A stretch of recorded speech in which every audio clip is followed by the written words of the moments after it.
Assalamualaikum warahmatullahi wabarakatuh. Perkenalkan, saya Zalfadila Mutia Afwan dengan NIM 210591137 dari Universitas Negeri Padang. Tahun masuk 2021. Di sini saya akan mencoba menjelaskan materi dari Bapak Giovanni Farel yang merupakan dosen pengantar coding di kelas saya.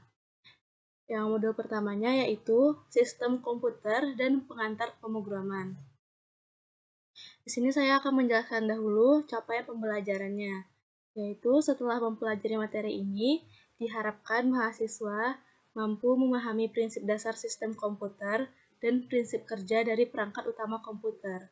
Yang kedua, mampu memahami konsep dasar program komputer dan algoritma program. Yang ketiga, mampu menjelaskan cara menuliskan algoritma program yang benar pada beberapa bahasa pemrograman.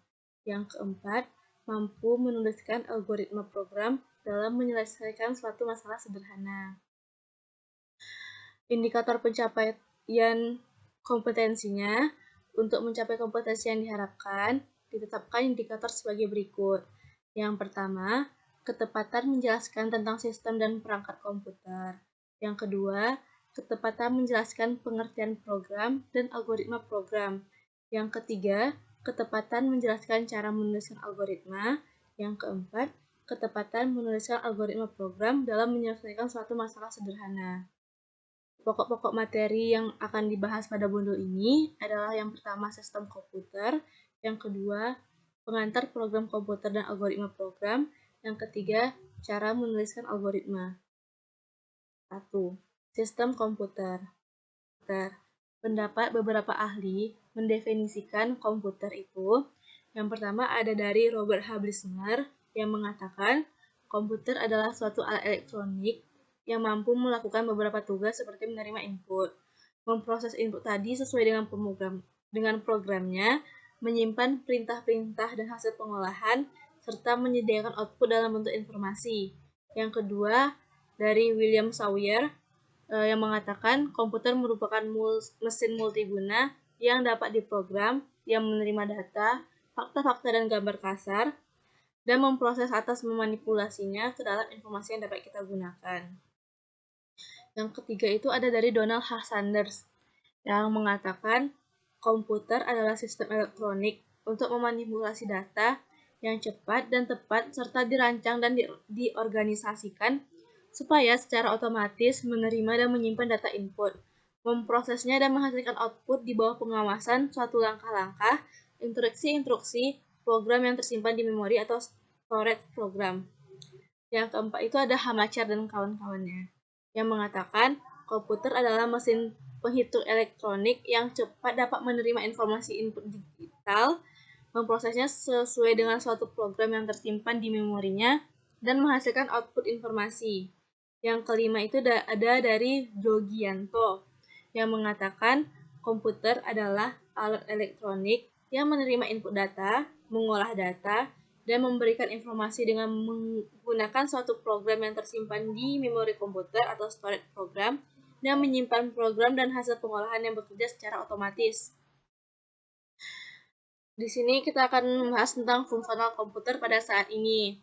Pada saat ini, komputer itu menjadi alat bantu administrasi, komputer menjadi alat bantu komunikasi, komputer menjadi alat bantu multimedia, komputer menjadi alat bantu pengendalian sistem industri, komputer menjadi alat bantu produksi entertainment, komputer menjadi alat bantu periksa kesehatan, komputer menjadi alat bantu kendali perang, dan lain-lainnya.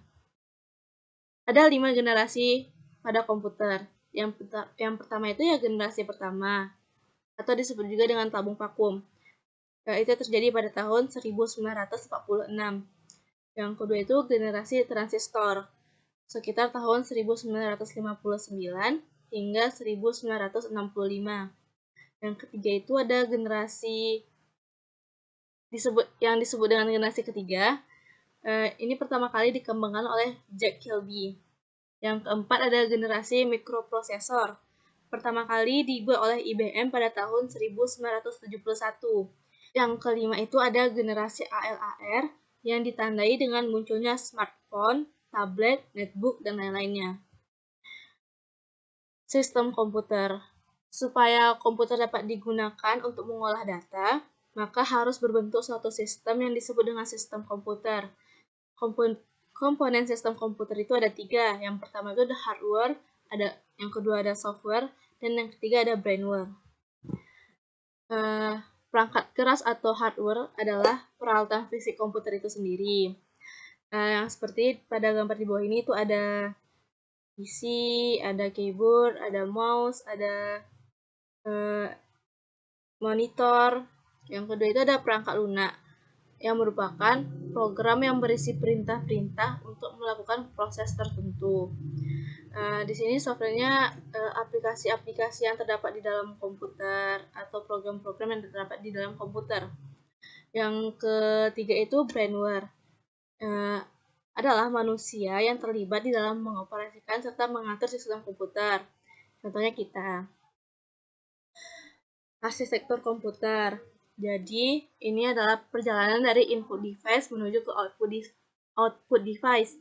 Dari input device itu, dia akan masuk ke I/O ports, lalu dia ke CPU, ke memori, itu balik, terus dia berputar di sini, kan ada tanda panahnya nih, mutar balik, terus ke I/O ports lagi, barulah terjadi output device. Bagian-bagian pada komputer. Di sini ada speaker yang berguna untuk mengeluarkan suara, ada monitor untuk melihat pekerjaan yang sedang kita kerjakan, ada CD or DVD drive, itu tuh untuk peletakan CD or DVD, ada sistem unit itu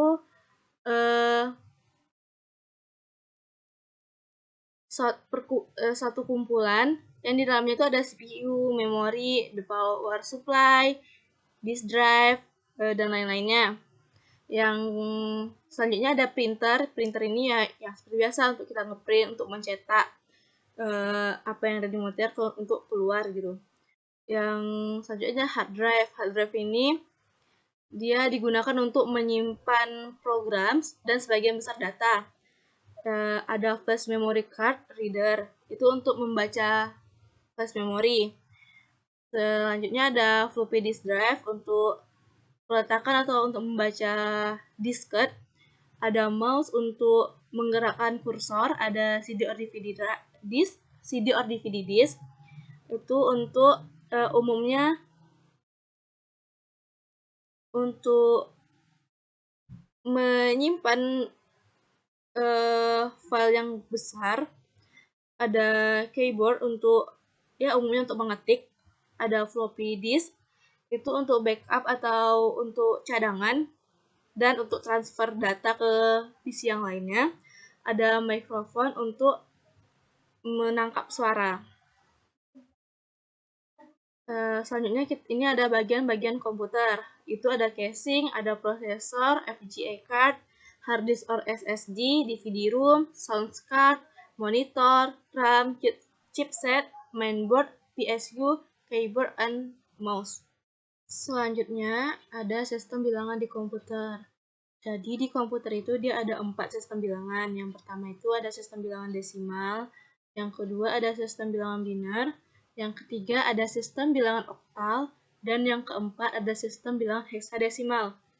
Di sini desimal dikodekan dengan X10 karena pada bilangan desimal kita bisa menggunakan angka 0 sampai 9, yang berarti ada 10 angka. Yang kedua itu ada bilangan binar yang menggunakan kode X2 karena kita cuma bisa menggunakan 2 angka yaitu 0 dan 1. Yang ketiga itu ada sistem bilangan oktal yang kodenya X8 karena kita hanya bisa menggunakan angka 0 sampai 7 yang berarti cuma 8 angka. Yang terakhir itu ada heksadesimal yang dikodekan dengan X16. Karena di sini selain kita bisa menggunakan 0 sampai 9, kita bisa angka 10 sampai 15-nya itu diganti dengan A, B, C, D, E, F. Jadi sehingga kita bisa menggunakan 16 angka dan huruf. Ada konversi bilangan desimal ke sistem bilangan binar. Jadi ini gimana caranya kita merubah dari bilangan desimal ke bilangan binar. Contohnya, pada bilangan desimal 125, itu bilangan binarnya berapa? Caranya susah gampang. yaitu dengan dibagi 2. Jadi 125 dibagi 2 kan sama dengan 26 sisa 1. Begitu seterusnya sampai bawah. 26 bagi 2 sama dengan 31 sisa 0. 31 bagi 2 sama dengan 15 sisa 1. 15 bagi 2 sama dengan 7 sisa 1. 7 bagi 2 sama dengan 3 sisa 1. Dan 3 bagi 2 sama dengan 1 sisa 1. Cara meletakkannya yaitu dari bilangan bawah. Jadi dari 1, 1, 1, 1, 0, 1. Jadi bilangan desimal 125 sama dengan 1, 1, 1, 1, 0, 1 bilangan biner. Ini ada konversi bilangan biner ke sistem bilangan desimal. Jadi konversi bilangan biner ke bilangan desimal dari bilangan biner ke bilangan desimal. Misalnya yang sebelah kanan, perhatikan kolom sebelah kanan itu bilangan binernya 1, 1, 0, 1, 0, 0, 1. 2 ini adalah kode bilangan biner. Kita susun aja yaitu 1, 1, 0, 1, 0, 0, 1. Masing-masing dikaliin dengan 2. Dan dari yang sebelah kanan kita pangkatkan dari 0 menuju sebelah kiri. Jadi 0, 1, 2, 3, 4, 5, 6. Tinggal dihitung. Jadi 2 pangkat 6 dikali 1 sama dengan 64. 2 pangkat 5 kali 1 sama dengan 32. 2 pangkat 6 kali 0 sama dengan 2 pangkat 4 kali 0 sama dengan 0. 2 pangkat 3 dikali 1 sama dengan 8. 2 pangkat 2 dikali 0 sama dengan 0. 2 kali 1 2 pangkat 1 dikali 0 sama dengan 0. Di sini ada 0 satu lagi sebenarnya. Tapi karena dia 0 dia tidak mempengaruhi. Dan yang terakhir 1 dikali 2 pangkat 0 sama dengan 1. Jadi 64 tambah 32 ditambah 0 ditambah 8 ditambah 0 ditambah 0 lagi tadi sini dan ditambah 1. Hasilnya 105. 10 ini kode bilangan desimal. Jadi hasil konversi bilangan biner 1101 001 ke bilangan desimal adalah 105. Ini bisa diuji lagi dari bilangan desimal 105 ke bilangan biner, betul nggak ya? Betul nggak ya hasilnya? Jadi 105 bagi 2 sama dengan 52 sisa 1, 52 bagi 2 sama dengan 26 sisa 0, 26 bagi 2 sama dengan 13 sisa 0, 13 bagi 2 sama dengan 6 sisa 1, 6 bagi 2 sama dengan 3 sisa 0, 3 bagi 2 sama dengan 1 sisa 1, 1. Jadi hasil konversi bilangan desimalnya hasil konversi bilangan desimal 105 ke bilangan biner adalah 1101 001. Sama kan antara kolom yang kanan dengan yang kiri, berarti pengerjaan kita benar. Selanjutnya ada konversi bilangan biner ke sistem bilangan oktal. Jadi konversi bilangan biner ke bilangan desimal. Jadi di sini kan kodenya 8 ya, 240 di kolom kanan, 245 kode 8. Ini sebenarnya bilangan oktal. Jadi dan hasilnya itu kan 10. Berarti ini sebenarnya dari konversi bilangan oktal ke bilangan desimal. Ini oktal. Jadi 245 oktal sama seperti tadi kita susun 245 dan karena dia bilangan oktal jadi dikaliin 8. Jadi 2 dikali 8, 4 kali 8, 5 dikali 8 dan kita pangkatkan dari yang paling kanan 0. Terus sampai ke sebelah kiri itu disusun ya 0, 1, 2, 3, 4, 5, 6, 7, 8 gitu. Jadi 0 pangkat 0, pangkat 1, pangkat 2. Tinggal dihitung 8 pangkat 2 sama dengan 64, jadi 2 kali 64. 8 pangkat 1 sama dengan 8, jadi 4 kali 8, dan 8 pangkat 0 sama dengan 1, itu 5 kali 1. Diturunkan jadi 128 tambah 32 tambah 5 sama dengan 165 angka desimal. Jadi hasil konversi bilangan oktal 248 ke bilangan desimal adalah 165. Di sini yang di sebelah kirinya konversi bilangan desimal ke bilangan oktal. Jadi kalau dari bilangan desimal ke bilangan oktal sebenarnya dia sedikit mirip dengan yang dari desimal ke biner. Cuman dia dibagi 8. Jadi 256 bagi 8 adalah 32 sisa 0. 32 dibagi 8 sama dengan 4 sisa 0. Dan 4 terakhir nih kita turunkan jadi konsepnya disusun dari bawah 400. Jadi hasil konvensi bilangan desimal 256 ke bilangan biner adalah 400 atau 400. Nah, ini konversi bilangan biner ke sistem bilangan heksadesimal. Sini bilangan heksadesimalnya 7A 9F. Seperti yang kita tahu, kalau di bilangan heksadesimal itu adalah 10 dan F di bilangan heksadesimal itu adalah 15. Kita susun ke bawah jadi 7 A 9F. Jangan lupa angkanya diganti menjadi jangan lupa hurufnya diganti menjadi angka. Jadi A sama dengan 10 dan F sama dengan 15. Ini kita kaliin aja ke 16 karena kodenya kan 16 kalau untuk heksadesimal. Dan kita pangkatkan dari yang paling bawah 0 sampai yang ke atas di tingkat ya. Jadi 16 pangkat 0, 16 pangkat 1, 16 pangkat 2, dan 16 pangkat 3. Jadi 7 dikali 16 pangkat 3 sama dengan 28.672. 10 dikali 16 pangkat 2 sama dengan 2.560. 9 kali 16 pangkat 1 sama dengan 144. Dan 15 dikali 16 pangkat 16 pangkat 0 sama dengan 15. Tinggal dijumlahkan 28.672 ditambah 2.560 ditambah 144 ditambah 15, hasilnya 31.391. Fungsi software secara umum. Fungsi software secara umum itu menyediakan fungsi dasar untuk kebutuhan-kebutuhan komputer yang dibagi lagi menjadi sistem operasi atau hanya sistem pendukung. Yang kedua, mengatur berbagai hardware agar dapat bekerja secara bersama-sama. Yang ketiga, sebagai penghubung antara software yang lain dengan hardware. Yang keempat, sebagai penerjemah software lain dan instruksi ke dalam bahasa mesin sehingga dapat diterima oleh hardware. Yang terakhir, sebagai pengidentifikasi program. Ini ada perangkat lunak sistem. Perangkat lunak sistem itu ada bahasa pemrograman, ada sistem operasi, dan utility. Bahasa pemrograman itu ini ada HTML, CSS, SQL, Java, JavaScript, dan bahasa C. Yang kedua itu ada sistem operasi. Sistem operasi ini adalah perangkat yang kita gunakan. Seperti kita menggunakan iOS, Linux, BlackBerry, Windows Phone, Android, dan lain-lain.